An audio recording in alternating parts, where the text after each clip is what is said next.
এই জঙ্গির উত্থান ঘটাতে চেয়েছিল।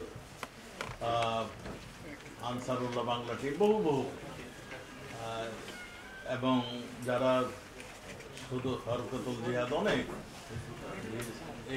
এইগুলো শুধু আমাদের দেশে নয়, সারা বিশ্বের সঙ্গে তাদের একটা লিঙ্ক ছিল।